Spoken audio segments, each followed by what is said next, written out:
शहर कायद कराची की बात करते हैं। कराची जिसे कंक्रीट का जंगल तो कहा जाता है, लेकिन अब कराची में कुछ ऐसे स्टेप्स लिए गए हैं 1-1.5 साल में कि हम देख रहे हैं कि कराची में कुछ रौनकें हैं जो बहाल हो रही हैं। जैसे कि कभी आपने सोचा था या देखा था कि कराची के साहिल पर आपको फ्लेमिंगोज नजर आए? मैंने नहीं देखा, मैंने सोचा भी नहीं था।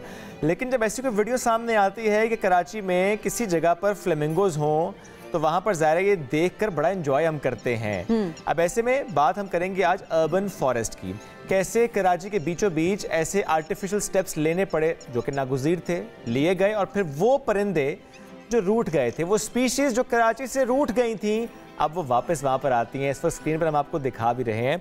तो अर्बन फॉरेस्ट की बात करते हैं, क्लिफ्टन अर्बन फॉरेस्ट, इसके बानी मसूद लोहार साहब साथ मौजूद हैं। मसूद साहब अस्सलाम वालेकुम, कैसे हैं आप? एग्जीक्यूट किया और अभी इस वक्त क्या सिचुएशन है, कितनी स्पीशीज आ चुकी हैं वापस?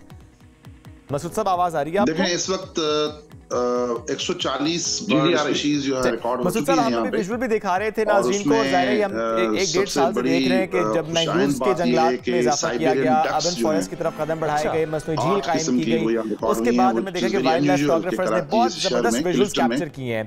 थोड़ा सफर बताइएगा, कैसे ख्याल आया, कैसे इसको आप लोगों ने एग्जीक्यूट किया, और अभी इस वक्त क्या सिचुएशन है, कितनी स्पीशीज आ चुकी हैं वापस?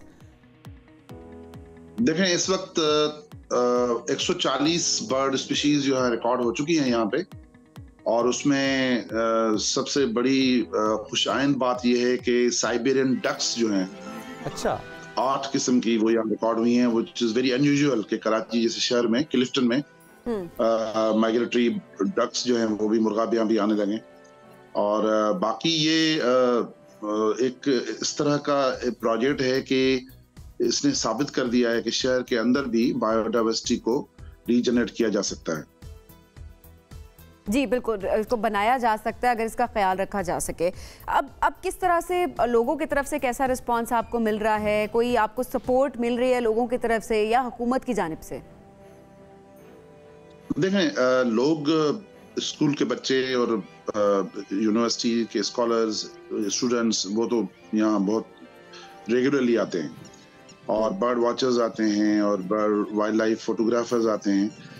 बाकी सपोर्ट जो है वो उस तरह नहीं है जिस तरह की होनी चाहिए, जिससे कम से कम इसको सस्टेन किया जाए, क्योंकि अब हम 3 साल हमें हो गए हैं। लेकिन इन 3 सालों में शुरू में सिंध गवर्नमेंट ने हमें सपोर्ट की थी, मुर्तज़ा वहाब साहब ने, लेकिन वो फिर डिसकंटिन्यू हो गई, और प्राइवेट सेक्टर से भी कोई इतना अच्छा रिस्पॉन्स नहीं है।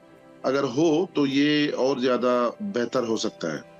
अच्छा, वैसे जब हम कराची की बात करते हैं तो वहाँ पे क्योंकि स्ट्रीट क्राइम बहुत ज़्यादा होता है, जो बाहर निकले मोबाइल फ़ोन छीनने के बड़े वाक़यात रिपोर्ट होते हैं। ऐसे में सवाल मैं ज़रूर करूँगा कि इतने नायाब किस्म के परिंदे बहुत से लोगों ने पहली बार देखे होंगे शायद, तो इनकी हिफाजत के लिए भी कुछ करते हैं? कोई सिक्योरिटी इनको प्रोवाइड की जाती है?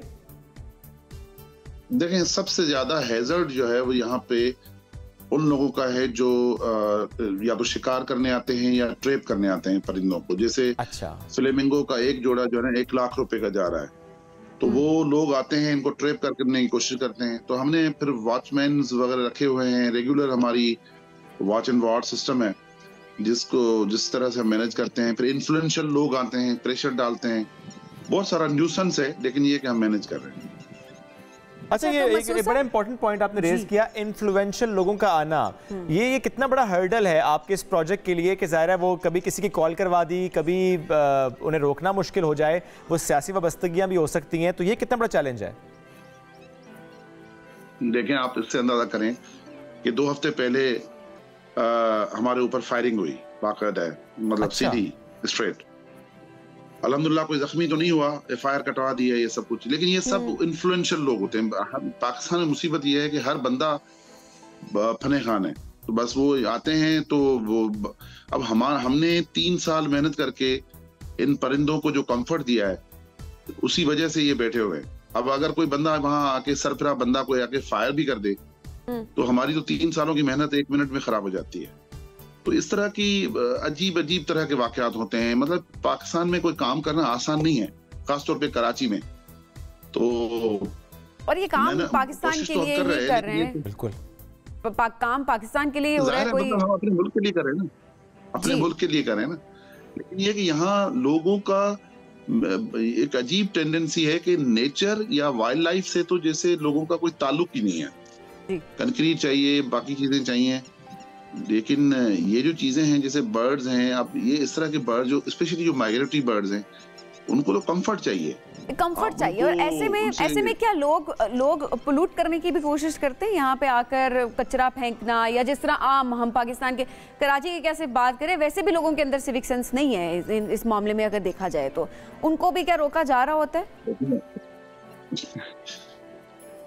देखें, हम तो शुक्रगुजार होते हैं कि भाई कोई आके सिगरेट पी रहा है तो वहाँ क्योंकि उससे आग लग जाती है। 4 या 5 दफा तो आग भी लग गई है। अब फायर ब्रिगेड मंगा के हमने वो, मतलब ये एक ऑन गोइंग एक तरह का काम है, कोई आसान काम नहीं है। लेकिन ज़ाहिर है आप कर रहे हैं, दिस इज़ वेरी चैलेंजिंग, लेकिन आप स्टिल इस पर जिस तरह से काम करें, we really appreciate your efforts. और इसमें ज़ाहिर हुकूमत की भी जिम्मेदारी है, इदारों की भी जिम्मेदारी है सपोर्ट करें। जिस तरह आपने कहा कि मुअज़्ज़फ़ वहाब साहब ने पहले तो सपोर्ट किया था, अब उस तरह से सपोर्ट नहीं है, प्राइवेट भी उस तरह से सपोर्ट नहीं है, लेकिन फिर भी अब इसका ख्याल रखे हुए हैं। एक आम शहरी की भी जिम्मेदारी है कि उसके शहर को इतना खूबसूरत किया जा रहा है, तो वो भी ख्याल रखे। सर बहुत शुक्रिया, मसूद लोहार साहब साथ मौजूद थे, गुफ्तगू कर रहे थे।